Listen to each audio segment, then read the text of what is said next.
ANC Youth League NEC once again confirmed that the statements and articulations of the president of the ANC Youth League which is convicted for are statements of the NEC of the Youth League, are resolutions of the ANC Youth League, and are part and parcels of the programs of the ANC Youth League. The special NEC further confirmed that the statement which the Secretary General is convicted for is also a statement of the ANC Youth League released to the media through the channels of the ANC Youth League. We further confirm that the statement which the spokesperson of the ANC Youth League is convicted for is a statement of the ANC Youth League, and that the spokesperson's name was included on the statement as a contact person. On the other issue affecting the spokesperson, the special NEC expressed dismay over the fact that the NEC reaffirmed its earlier sanction of Comrade Floyd Shivambu, despite the fact that the NDC accepted that he has showed remorse and profusely apologized for the incident he was charged for, and made a plea to be molded into a better spokesperson by the ANC. This shows that there is an ulterior motive on the sanction given to Comrade Floyd Shivambu, because he did not only show remorse, but he is a first-time offender who since the incident has displayed that he has reformed. In view of all these realities, the NEC stands by the Lekgotla resolutions that the leadership of the ANC Youth League as elected by the 24th National Congress of the ANC Youth League will never be removed by any process that does not include the structures and membership of the ANC Youth League. It is only the internal processes of the ANC Youth League that can decide to elect or unelect the leadership of the ANC Youth League. The ANC Youth League will never agree that its leadership be subjected to unfair and unjust treatment or banished for narrow political processes. In this regard, the leadership of the ANC Youth League as elected by the 24th National Congress of the ANC Youth League remains in office as elected members of the NEC of the Youth League. It is our strong conviction that it must never be easy to remove an elected president of the ANC Youth League, particularly a president who was elected uncontested by a membership of the ANC Youth League.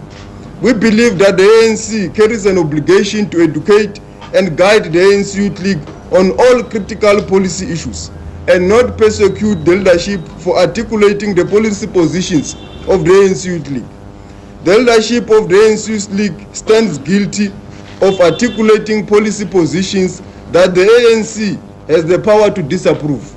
The reality of the situation is that the charges brought against the leadership of the ANC Youth League are based on political developments and realities, and it is only a political discussion and solution that can bring the differences to rest. The leadership of the ANC Youth League will within 14 days appeal the sentence of the NDC. We will plead with the ANC National Disciplinary Committee of Appeals to appreciate that the sanctions meted out on the leadership is not only unfair, but not in keeping with the true values and traditions of the ANC. All actions and practices of the charged and sanctioned members of the ANC Youth League will be with the approval of the leadership collective. The ANC Youth League economic freedom rallies, lectures, and mass meetings will continue over the coming weeks, because the struggle for economic freedom in our lifetime is going ahead.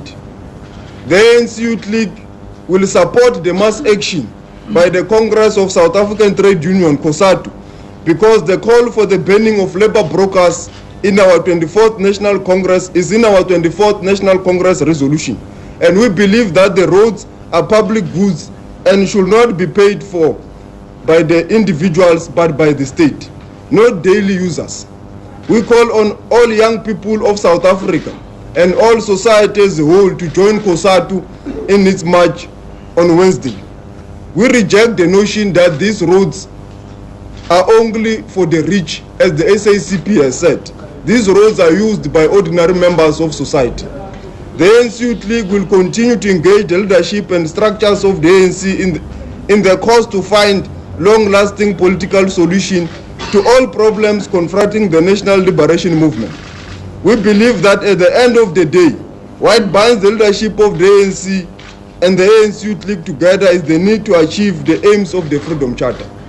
We will continue to mobilize all branches and structures of the ANC to rally behind the call for nationalization of mines and expropriation of land without compensation. And that's the voice of the ANC Youth League's Deputy President, Ronald Lamola. The ANC Youth League confirming that its President, Julius Malema, is to appeal his dismissal from the party within the stipulated 14 days.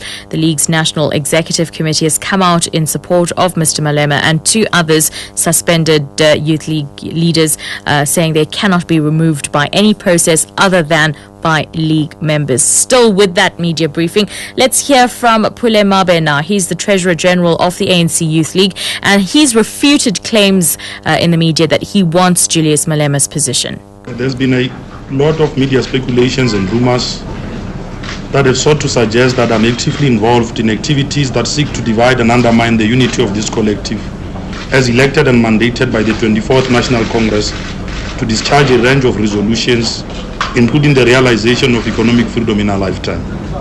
Those behind these malicious intentions harbor ill intentions and create unnecessary public spurt with a view of defocusing us on the agenda that seeks to liberate the majority of South Africans.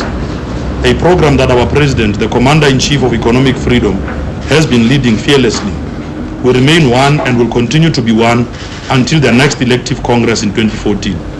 Our regions and provinces have further reaffirmed the relevance of this leadership to drive our program forward. Media detractors should altogether stop using my name to drive divisions within the ANC Youth League, because such attempts will never succeed. The ANC Youth League is anonymous and very clear on the political and ideological positions we intend to pursue towards the centenary of the ANC in 2012. And no one will successfully divide the organization using our names. We remain committed to the struggle for economic freedom in our lifetime and will never sell out the revolution. Opportunists who are using our names to divide the Youth League should from now on desist from such activities because they do not help in the struggle we are currently pursuing.